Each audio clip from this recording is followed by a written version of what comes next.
Friends, GDS cycle 4కి సంబంధించినటువంటి notification అయితే మనకు రిలీజ్ కావడం జరిగింది. దానికి సంబంధించినటువంటి పూర్తి సమాచారం అయితే ఈ వీడియోలో మనం చూద్దాం. సో ఇక్కడ వచ్చేసి మనం గమనిస్తే ముందుగా ఇక్కడ మనకు ఇండియా పోస్ట్ జీడిఎస్ online.gov.in అని చెప్పేసి ఇవ్వడం జరిగింది. ఇది వచ్చేసి మనకు వెబ్సైట్ అడ్రస్ అనమాట. మనమైతే అప్లై చేయాల్సింది ఈ యొక్క వెబ్సైట్ అడ్రస్లోనే. అండ్ నెక్స్ట్ వచ్చేసి మనం గమనిస్తే ఇక్కడ అప్లికేషన్ సబ్మిషన్ స్టార్ట్ డేట్ అయితే ఇవ్వడం జరిగింది. మే 2వ తేదీ నుంచి స్టార్ట్ అవుతుంది, అంటే ఈ రోజు నుంచి స్టార్ట్ అవుతుంది. అండ్ నెక్స్ట్ వచ్చేసి జూన్ 5వ తేదీ వరకు అయితే మనము అప్లై చేసుకోవాల్సి వస్తుంది. సో ఇది లాస్ట్ డేట్ అనమాట. అండ్ నెక్స్ట్ వచ్చేసి ఏమి ఇచ్చారో చూద్దాం. సో ఇక్కడ వచ్చేసి మనం గమనిస్తే బీపీఎం పోస్ట్కి శాలరీ 4 అవర్స్కి 12,000 రూపీస్ అయితే మెన్షన్ చేశారు. అండ్ ఏబిపిఎం డాక్ సేవకి సంబంధించి 10,000 రూపాయలు అయితే ఇక్కడ ఇవ్వడం జరిగింది. సో ఇక్కడ 4 అవర్స్ డ్యూటీకి ఇంత ఇచ్చారు, 5 అవర్స్ అయితే కొంచెం పెరుగుతుంది. అండ్ నెక్స్ట్ వచ్చేసి మనం గమనిస్తే ఇక్కడ ఏజ్కి సంబంధించినటువంటి ఇన్ఫర్మేషన్ అయితే ఇవ్వడం జరిగింది. 18 సంవత్సరాల నుంచి 40 సంవత్సరాలు ఉన్న వాళ్ళు ఎవరైనా అప్లై చేసుకోవచ్చు అని చెప్పేసి క్లియర్గా మెన్షన్ చేయడం జరిగింది. అండ్ నెక్స్ట్ వచ్చేసి మనకు రిలాక్సేషన్కి సంబంధించిన ఇన్ఫర్మేషన్ అయితే ఇవ్వడం జరిగింది. సో ఇక్కడ మనం చూడవచ్చు ఎస్సీ ఎస్టీ క్యాండిడేట్స్ అయితే 5 సంవత్సరాల రిలాక్సేషన్ అయితే ఇవ్వడం జరిగింది. ఓబీసీ క్యాండిడేట్స్కి అయితే 3 ఇయర్స్ ఇచ్చారు. ఈడబ్ల్యూఎస్కి వచ్చేసి నో రిలాక్సేషన్ అని చెప్పేసి మెన్షన్ చేశారు. అండ్ పీడబ్ల్యూడీ క్యాండిడేట్స్కి అయితే 10 సంవత్సరాల రిలాక్సేషన్ అయితే ఉంటుంది. పీడబ్ల్యూడీ అయ్యిండి ప్లస్ ఓబీసీ క్యాండిడేట్ అయ్యి ఉంటే 13 సంవత్సరాల రిలాక్సేషన్ అయితే ఉంటుంది. అండ్ నెక్స్ట్ వచ్చేసి పీడబ్ల్యూడీ అయ్యిండి ఎస్సీ ఎస్టీ క్యాండిడేట్ అయితే 15 సంవత్సరాల రిలాక్సేషన్ అయితే ఉంటుంది అని చెప్పేసి మెన్షన్ చేశారు. అండ్ నెక్స్ట్ పాయింట్ మనం గమనిస్తే ఇక్కడ so categories of disability suitable for the post అని చెప్పేసి మెన్షన్ చేయడం జరిగింది. సో ఈ యొక్క పోస్టులకు ఏ డిజేబిలిటీ అయితే సూటబుల్ అవుతుంది అని చెప్పేసి ఇక్కడ క్లియర్గా మెన్షన్ చేయడం జరిగింది, మనం ఇక్కడ గమనించవచ్చు. అండ్ నెక్స్ట్ మనం చూసుకుంటే ఎడ్యుకేషనల్ క్వాలిఫికేషన్కి సంబంధించినటువంటి ఇన్ఫర్మేషన్ అయితే ఇవ్వడం జరిగింది. 10th క్లాస్ స్టాండర్డ్ అయితే ఉండాలి అని చెప్పేసి మెన్షన్ చేయడం జరిగింది. అండ్ నెక్స్ట్ వచ్చేసి మనం గమనిస్తే compulsory knowledge of local language అని చెప్పేసి ఇవ్వడం జరిగింది. సో 10th క్లాస్లో మన యొక్క లోకల్ లాంగ్వేజ్ అనేది ఒక సబ్జెక్ట్గా ఖచ్చితంగా ఉండాలి అని చెప్పేసి మెన్షన్ చేయడం జరిగింది.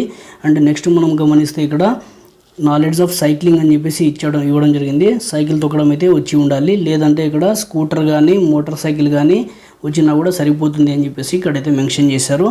అండ్ నెక్స్ట్ మనం గమనిస్తే ఇక్కడ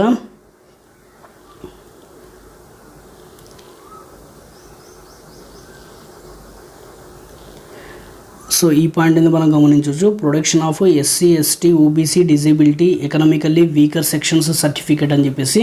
సో ఇది సర్టిఫికేట్ వెరిఫికేషన్ టైంకి మనము ఈ యొక్క సర్టిఫికేట్ని మన దగ్గర పెట్టుకుంటే సరిపోతుంది. అండ్ నెక్స్ట్ వచ్చేసి మనం గమనిస్తే method of submission of application and fee అని చెప్పేసి మెన్షన్ చేశారు. ఇక్కడ వచ్చేసి మనకు 100 రూపాయలు కడితే సరిపోతుంది. ఒక డివిజన్కి సంబంధించి ఒక క్యాండిడేట్ ఒక డివిజన్కి మాత్రమే అప్లై చేసుకోవాలి. ఇక్కడ వచ్చేసి ఈ 100 రూపాయలు అనేది ఎవరెవరు కట్టే అవసరం లేదు అంటే ఇక్కడ మెన్షన్ చేయడం జరిగింది. ఫీమేల్ క్యాండిడేట్స్ ఎవరైనా సరే కట్టే అవసరం లేదు. అండ్ నెక్స్ట్ వచ్చేసి ఎస్సీ ఎస్టీ క్యాండిడేట్స్ కూడా కట్టే అవసరం లేదు. పీడబ్ల్యూడీ క్యాండిడేట్స్ కూడా కట్టే అవసరం లేదు. ట్రాన్స్ ఉమెన్ క్యాండిడేట్స్ కూడా అవసరం లేదు అని చెప్పేసి ఇక్కడైతే మెన్షన్ చేయడం జరిగింది. అండ్ నెక్స్ట్ వచ్చేసి మనకు హౌ టు అప్లై అనేది ఇవ్వడం జరిగింది. ఏమేమి ఇక్కడ మనము దగ్గర పెట్టుకోవాలి బేసిక్ డీటెయిల్స్ అనేవి ఇక్కడైతే మెన్షన్ చేయడం జరిగింది. సో ఇక్కడ ఫస్ట్ మనం గమనిస్తే నేమ్ అనేది క్యాపిటల్ లెటర్స్లో ఉండాలి. అండ్ మార్క్స్ మెమో మన 10th క్లాస్ మార్క్స్ మెమోలో ఏ విధంగా అయితే ఉందో అలాగనే మనము అక్కడ రాయాల్సి వస్తుంది. అండ్ నెక్స్ట్ వచ్చేసి father's name or mother's name అనేది 10th క్లాస్ సర్టిఫికేట్ ఎట్లా ఉంటే అట్లా మనం రాయాలి. అండ్ మొబైల్ నెంబర్ అయితే మన దగ్గర ఖచ్చితంగా ఉండాలి.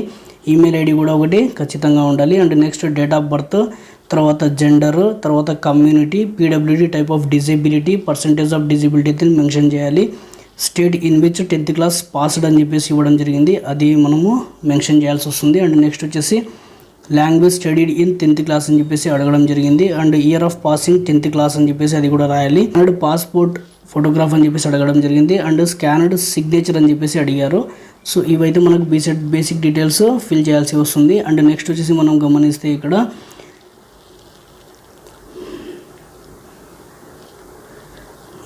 సో ఈ పాయింట్ అనేది మనం గమనించవచ్చు. The candidates must have own active email ID and mobile number అని చెప్పేసి ఇవ్వడం జరిగింది. 2 యాక్టివ్లో ఉండాలి. అండ్ నెక్స్ట్ వచ్చేసి మనం గమనిస్తే ఇక్కడ ప్రిఫరెన్సెస్ వైజ్గా మనమైతే అప్లై చేసుకోవచ్చు. ఈ విధంగా మనకు ఇవ్వడం జరిగింది. ఒక డివిజన్ని మాత్రమే మనం సెలెక్ట్ చేసుకోవాల్సి వస్తుంది. ఓన్లీ 1 డివిజన్ అని చెప్పేసి మెన్షన్ చేశారు.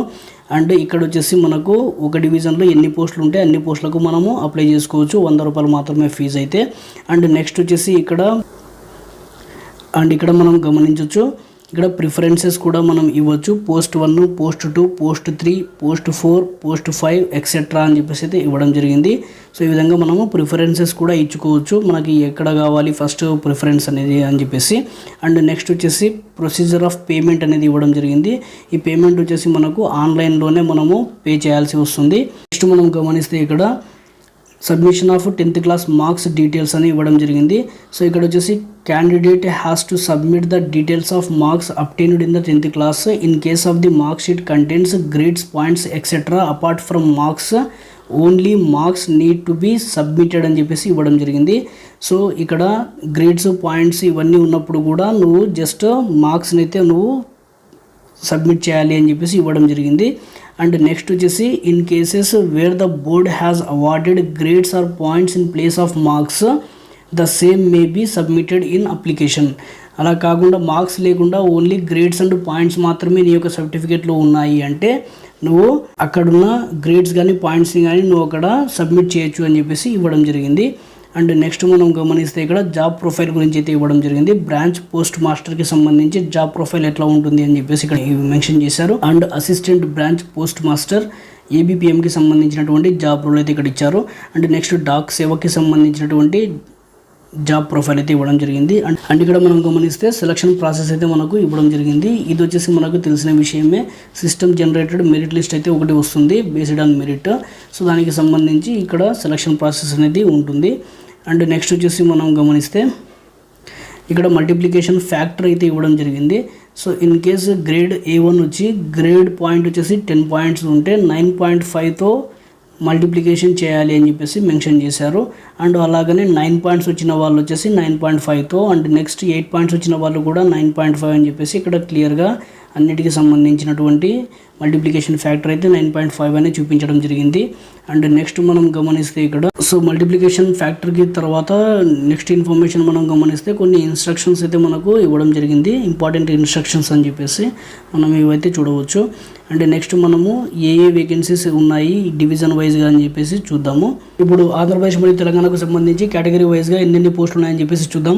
సో ఇక్కడ వచ్చేసి మనం గమనించవచ్చు ఆంధ్రప్రదేశ్కి సంబంధించి అన్రిజర్వ్డ్ కేటగిరీ మనము గమనించవచ్చు. ఇక్కడ 755 పోస్టులు అయితే ఇవ్వడం జరిగింది. అండ్ నెక్స్ట్ ఓబీసీకి సంబంధించి 333 పోస్టులు, అండ్ ఈడబ్ల్యూఎస్కి సంబంధించి 224 పోస్టులు, ఎస్సీ క్యాండిడేట్స్కి వచ్చేసి 220 పోస్టులు, ఎస్టీ క్యాండిడేట్స్కి వచ్చేసి 123 పోస్టులు అయితే ఇక్కడ మెన్షన్ చేయడం జరిగింది. అండ్ నెక్స్ట్ వచ్చేసి పీడబ్ల్యూడి ఏ కేటగిరీకి వచ్చేసి 6 పోస్టులు, పీడబ్ల్యూడి బి కేటగిరీకి వచ్చేసి 25, సి కేటగిరీకి వచ్చేసి 27, డిఈ కేటగిరీకి వచ్చేసి 3 పోస్టులు అయితే మనకు మెన్షన్ చేశారు. అండ్ టోటల్ వచ్చేసి మనం గమనించవచ్చు 1716 పోస్టులను అయితే మనము చూడవచ్చు. ఇప్పుడు తెలంగాణకు సంబంధించినటువంటి డీటెయిల్స్ అయితే చూద్దాం. సో ఇక్కడ మనం గమనిస్తే 509 వచ్చేసి అన్రిజర్వ్డ్ కింద మనకు మెన్షన్ చేయడం జరిగింది. ఓబీసీకి సంబంధించి 266 పోస్టులు అయితే ఇవ్వడం జరిగింది.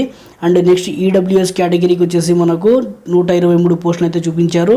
అండ్ నెక్స్ట్ వచ్చేసి ఎస్సీకి సంబంధించి 200 పోస్టులు అయితే చూపించారు. అండ్ ఎస్టీకి సంబంధించి 88 పోస్టులు అయితే చూపిస్తూ ఉన్నారు. అండ్ నెక్స్ట్ పీడబ్ల్యూడి కేటగిరీ కింద ఏ కేటగిరీ వచ్చేసి 6 పోస్టులు అయితే ఉన్నాయి, బి కేటగిరీకి సంబంధించి 10 పోస్టులు అయితే ఉన్నాయి, అండ్ నెక్స్ట్ సి కేటగిరీకి సంబంధించి 19 పోస్టులు అయితే ఉన్నాయి, అండ్ డిఈ కేటగిరీకి సంబంధించి 5 పోస్టులు అయితే ఉన్నాయి.